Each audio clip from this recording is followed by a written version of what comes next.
ವರ್ಷ ಇರ್ಬೋದು. ಅದು ಬಂದಾಗ ನಮ್ಮ ಜೀವನದಲ್ಲಿ 20 ವರ್ಷಕ್ಕಿಂತ ಹಿಂದೆ ದೇವರನ್ನು ಆರಾಧನೆ ಮಾಡೋಕ್ಕಿಂತ ಹಿಂದೆ, ನನ್ನ ಯೇಸು ಸ್ವಂತ ರಕ್ಷಕನಾಗಿ ಅಂಗೀಕಾರ ಮಾಡೋಕ್ಕಿಂತ ಹಿಂದೆ ನನ್ನ ಜೀವಿತ ಎಂಥದಾಗಿತ್ತು, ನಾನು ನನ್ನ ಜೀವಿತ ಎಂಥದಿತ್ತು ಎಂಬುದಾಗಿ ನಾವು ಆಲೋಚನೆ ಮಾಡಬೇಕು. ಯಾಕಂದ್ರೆ ಆಲೋಚನೆ ಬೈಬಲ್ ಹೇಳ್ತಾನೆ ಆಲೋಚನೆ ಮಾಡಬೇಕು. ಯಾಕೆ ಒಂದು ವಸ್ತು ಓದರಿ, ಒಂದು ಪೂರ್ವಕಾಲ ಅಂತ 17ನೇ ಅಧ್ಯಾಯ ಅದು 7ನೇ ವಸ್ತು ಓದಿ ಆಮೇಲೆ ಬಂದು ಹೋಗರಿ. ಒಂದು ಪೂರ್ವಕಾಲ ಅಂತ 17ನೇ ಅಧ್ಯಾಯ ಅದು 7ನೇ ವಸ್ತು ಸಿಕ್ಕರೆ ಜೋರಾಗಿ ಓದ್ಬಹುದು. ಇದಲ್ಲದೆ ನೀನು ನನ್ನ ಸೇವಕನಾದ ದಾವೀದನಿಗೆ ಹೇಳಬೇಕಾದದೇನೆಂದರೆ ಸೇನಾಧೀಶ್ವರನಾದ ಯೆಹೋವನು ಹೀಗನ್ನುತ್ತಾನೆ, ಕುರಿಗಳ ಹಿಂದೆ ಹೋಗುತ್ತಿದ್ದ ನಿನ್ನನ್ನು ಅಡವಿಯಿಂದ ತೆಗೆದುಕೊಂಡು ನನ್ನ ಪ್ರಜೆಗಳಾದ ಇಸ್ರಾಯೇಲರ ಮೇಲೆ ನಾಯಕನನ್ನಾಗಿ ನೇಮಿಸಿದೆನು. ನೀನು ಹೋದಲ್ಲೆಲ್ಲ ನಿನ್ನ ಸಂಗಡ ಇದ್ದೇನು. ನಿನ್ನ ಶತ್ರುಗಳನ್ನೆಲ್ಲ ನಿನ್ನೆದುರಿನಲ್ಲಿಯೇ ಸಂಹರಿಸಿಬಿಟ್ಟೆನು. ಲೋಕದ ಮಹಾಪುರುಷರ ಹೆಸರಿನಂತೆ ನಿನ್ನ ಹೆಸರನ್ನು ಪ್ರಸಿದ್ಧಪಡಿಸುವೆನು. ಸಾಕು. ಯಾಕೆ ಇಲ್ಲಿ ಹೇಳ್ತಾನ, ದೇವರೇ ನೆನಪಾಗ್ತಾ ಇದ್ದ. ಏನ್ ಹೇಳ್ತಾ ಇದ್ದಾರ, ಸೇನಾಧೀಶ್ವರ ಯೆಹೋವನು ಹೀಗಂತ ಇದ್ದಾನೆ. ಏನ್ ಹೇಳ್ತಾ ಇದ್ದಾನೆ ಅಂದ್ರೆ, ಕುರಿಗಳ ಹಿಂದೆ ಹೋಗುತ್ತಿದ್ದ ನಿನ್ನನ್ನು ಕುರಿಗಳು ಮೇಯಿಸ್ತಾ ಇದ್ದಿ. ಕುರಿಗಳು ಮೇಯಿಸ್ತಿರುವಾಗ ಬಿಸಿಲು, ಮಳೆ, ಚಳಿ, ಸಿಂಹಗಳು, ಕರಡಿಗಳು ಇವೆಲ್ಲ ಬರ್ತಾ ಇತ್ತು. ಆದರೆ ಭಯಭಕ್ತಿಯಿಂದ ಪ್ರಾರ್ಥನೆ ಮಾಡ್ತಿರುವಾಗ, ನನ್ನ ಧ್ಯಾನ ಮಾಡ್ತಿರುವಾಗ ಆ ಕುರಿಗಳ ಹಿಂದೆ ಹೋಗ್ತಿದ್ದ ನಿನ್ನನ್ನು ನಾನು ತಪ್ಪಿಸಿದೆ ಎಂಬುದಾಗಿ ಹೇಳ್ದ. ಯಾಕಂದ್ರೆ ಈ ಕುರಿಗಳ ಹಿಂದೆ ಹೋಗ್ತಾ ಇದೆಯಲ್ಲ ಇವತ್ತು, ಆಮೇಲೆ ಇವತ್ತು ಎಷ್ಟು ಪಂಡಿತನಾಗಿ ಮಾಡಿದೆ ಅಂತ ಹೇಳಿದಾಗ ಎಷ್ಟು ಹೇಳ್ತಾನೆ, ದಾವೀದನು ಬರೆದ ಕೀರ್ತನೆ ಅಂದ್ರೆ ದಾವೀದನು ಎಷ್ಟು ಓದಿದಾನ ದಾವೀದನು? ಬೈಬಲ್ ಹೇಳ್ತಾ ಕುರಿಗಳಿಂದ ಹೋಗ್ತಾ ಇದ್ದ. ಅವ ಏನು ಓದಲಾರದ ಮನುಷ್ಯ, ಒಂದು ಅಕ್ಷರ ಕಲಿಲಾರದ ಮನುಷ್ಯ, ಪಂಡಿತನ ದಾವೀದನು ಬರೆದ ಕೀರ್ತನೆ ಅಂತ ಹೇಳ್ತೇವೆ. ಅಂದ್ರ ದಾವೀದನು ಬರೆದ ಕೀರ್ತನೆ. ಆ ಕೀರ್ತನೆ ಬರಿಬೇಕಂತ ಹೇಳಿದಾಗ ಆದ್ರೆ ಯಾವುದು ನಾಲೆಜ್ ಇಲ್ಲ, ಯಾವುದು ಬುದ್ಧಿ ಇಲ್ಲ, ಯಾವುದು ಕಾಲೇಜ್ಗೆ ಹೋಗಿಲ್ಲ. ಆದ್ರೆ ಕುರಿಗಳ ಹಿಂದೆ ಹೋಗ್ತಾ ಇದ್ರು.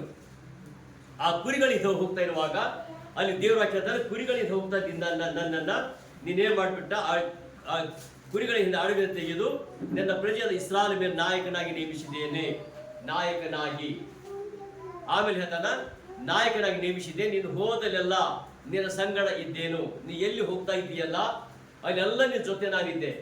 ಇದೆಲ್ಲ ನೋಡ್ತಾ ಇರುವಾಗ ಒಂದು ಸರಿ ದಾವೀದನ ಯೋಚನೆ ಮಾಡ್ದ.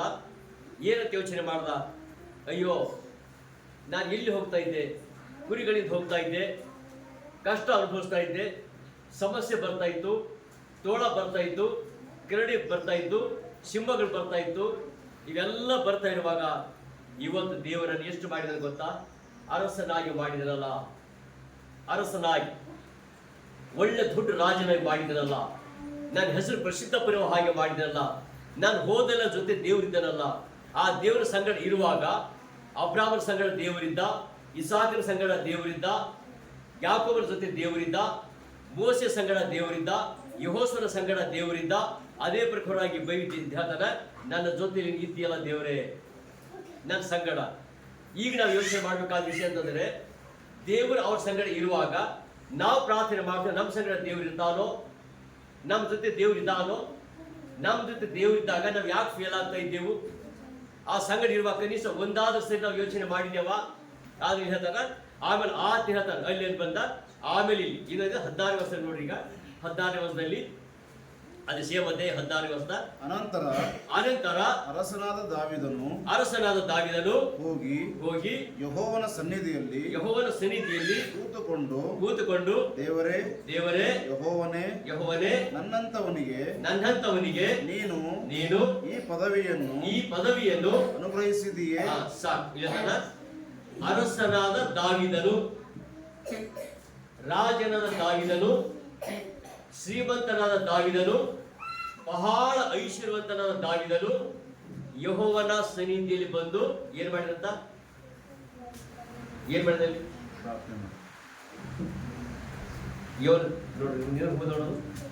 ಯೆಹೋವನ ಸನ್ನಿಧಿಯಲ್ಲಿ ಕೂತುಕೊಂಡು. ಹಾ, ಹಂಗ ಕೂತ್ಕೊಳ್ಳೋದ ನಾವೇ ಕೂತೇವೆ ಹಿಂಗೆ ಕೂತ್ಕೊಂಡು ಇನ್ನೇ ಹಂಗೆ ಚೇರ್ಗಳು ಕೂತಿದ್ದೇವೆ. ಅವ್ರ ಹೇಳ್ತಾನೆ ಬೋಲ್ ಬಿದ್ದರು ಅಂತ ಹೇಳ್ತಾರೆ. ಬಿದ್ದು ದೇವರ ಸನ್ನಿಧಾನದಲ್ಲಿ ಪ್ರಾರ್ಥಿಸ್ತಾ ಬಂದು ಕೂತ್ಕೊಂಡು ಅಂತ ಹೇಳ್ತಾರೆ.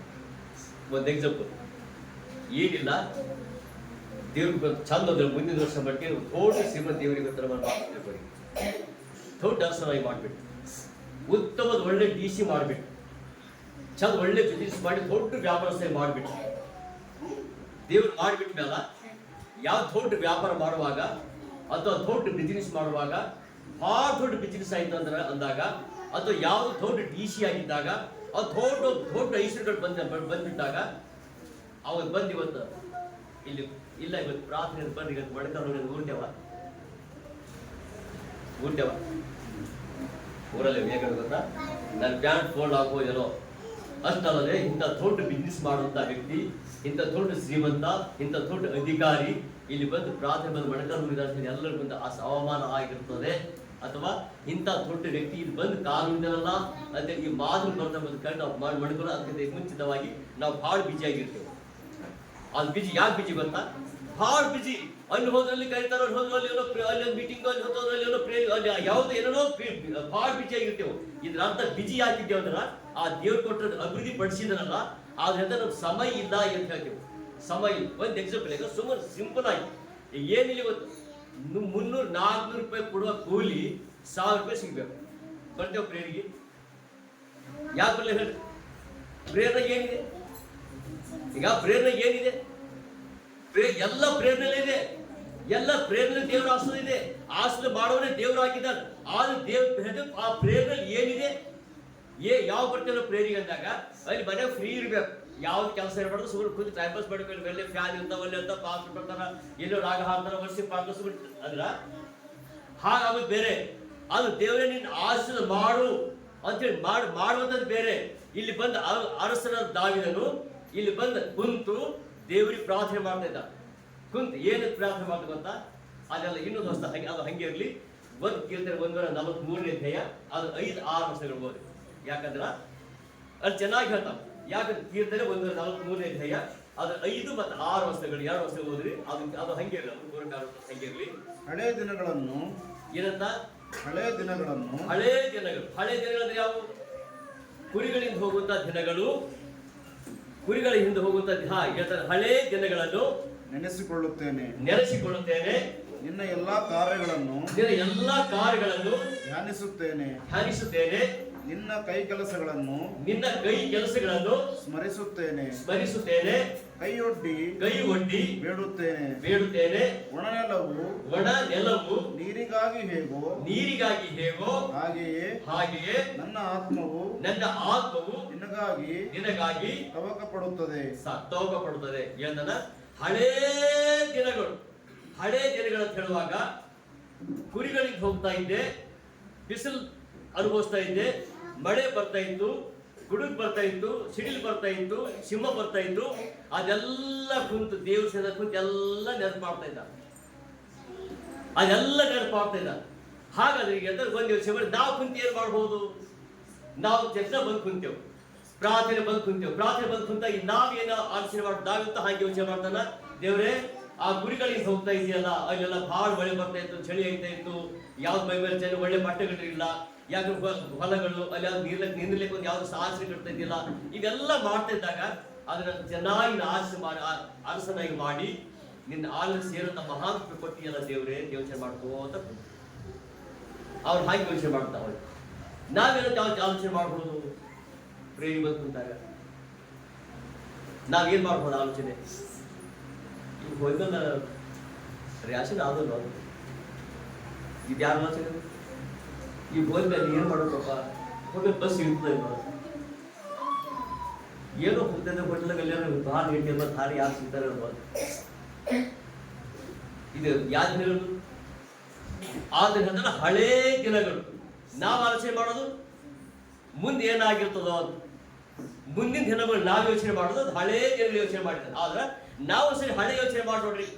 ಹಳೆ ಯೋಚನೆ ಮಾಡುವಾಗ ನಾನು ಯೇಸುವನ್ನ 20 ವರ್ಷದ ಹಿಂದೆ ನಂಬಿದಾಗ, 30 ವರ್ಷದ ಹಿಂದೆ ನಂಬಿದಾಗ ನನ್ನ ಜೀವಿತ ಹೆಂಗಿತ್ತು, ನನ್ನ ಪ್ರಯಾಣ ಹೆಂಗ್ ಮಾಡ್ಕೊಂಡು ಬಂದೆ, ನಾನು ಚರ್ಚಿಗೆ ಬರ್ತಿರುವಾಗ ನಾನು ಹೆಂಗ್ ಬಂದೆ, ನಡ್ಕೊತ್ ಬಂದೇನೋ, ಬಸ್ಸಿಗೆ ಬಂದೇನೋ, ಏನು ಸೈಕಲ್ನಲ್ಲಿ ಬಂದೇನೋ, ನಾನು ಹೋಗಿ ಸರಿ ಬರ್ತಿರುವಾಗ ನನ್ನ ಮೇಲೆ ಬಟ್ಟೆಗಳು ಹೆಂಗಿದ್ದು, ನನ್ನ ಮನೆ ಎಂಥದಾಗಿತ್ತು, ನನಗೆ ಜಾಬ್ ಇತ್ತು, ಒಳ್ಳೆ ಹೊಲ ಇತ್ತು, ನನಗೆ ಆಸ್ತಿ ಸಂಪಾದನೆ ಮಾಡ್ತಾ ಇದ್ದೇನೋ, 20 ವರ್ಷದ ಹಿಂದೆ 15 ವರ್ಷದ ಹಿಂದೆ ಇದೆಲ್ಲ ಮಾಡ್ಕೊಂಡು ಕನಿಷ್ಠ ಒಂದು ಸಾರಿ ದೇವರೇ ನನಗೆ ಒಂದು ಒಳ್ಳೆ ಮನೆ ಕೊಟ್ಟಿದೆಯಲ್ಲ, ಈ ವರ್ಷದಲ್ಲಿ ಒಳ್ಳೆ ಉತ್ತಮದ ಜಾಬ್ ಕೊಟ್ಟಿದೆಯಲ್ಲ, ಉತ್ತಮದ ಹೊಲ ಕೊಟ್ಟಿದೆಯಲ್ಲ, 20 ವರ್ಷದಿಂದ ಏನು ಇರ್ಲಿಲ್ಲಲ್ಲ, 10 ವರ್ಷದಿಂದ ಏನು ಇರ್ಲಿಲ್ಲಲ್ಲ, ಆದ್ರೆ ಇವತ್ತು ನಾನು ಎಲ್ಲ ನೀವು ಮಾಡಿದ್ಯಲ್ಲ ದೇವರೇ ಅಂತೇಳಿ ಕನಿಷ್ಠ ಬೈಬಿಲ್ ಹೇಳ್ತಾನ. ಇಲ್ಲಿ ಬಂದು ದಾವಿದ ಹಾಗೆ ನೆನಪು ಮಾಡ್ಕೊಂಡಿದ್ದ. ಏನ್ ನೆನಪು ಮಾಡಿದ? ದೇವರೇ 20 ವರ್ಷ ದೇವ್ರ ಎಲ್ಲ ಬಹಳ ಮಳೆ ಬರ್ತಾ ಇತ್ತು, ಇದೆಲ್ಲ ಮಾಡಿ ಆಮೇಲೆ ಹೇಳ್ತಾನ ಹೇಳ್ತಾನೆ ನನ್ನ ಹಂತವ್ನಿ ಅನ್ಪಾಡಿ ಹೇಳ್ತಾನೆ ಗೊತ್ತಾ, ನಾಲೆಜ್ ಇಲ್ಲದವನಿ ನನ್ನ ಹಂತವ್ನಿ ಕುರಿಗಳಿಗೆ ಹೋಗ್ತಾ ನನ್ನ ದೊಡ್ಡ ಅರಸನಾಗಿ ಮಾಡಿದ್ಯಲ್ಲ, ಅದೆಲ್ಲ ನಾನು ಎಷ್ಟರೋ ನನ್ನ ಮನೆ ಎಷ್ಟು ಆಗಿರ್ತಾನೆ ಎಲ್ಲ. ಆಮೇಲೆ ಹೇಳ್ತಾನ ಹಳೇ ದಿನಗಳನ್ನೆಲ್ಲ ನನ್ನ ಕಾಲಿನ ಧ್ಯಾನಿಸ್ತೇನೆ, ಕೈ ಕೆಲಸಗಳನ್ನು ಸ್ಮರಿಸುತ್ತೇನೆ, ಕೈ ಒಡ್ಡಿ ಬೇಡುತ್ತೇನೆ, ಅರಸನಾದರೂ ಮತ್ತೆ ಹೇಳ್ತಾನ ನಾನು ಕೈ ಒಡ್ಡಿ ಬೇಡ್ತಾ, ಏನ್ ದೇವ್ರೇ ನೀನು ನನಗೆಲ್ಲಾ ಸಹಾಯ ಮಾಡು.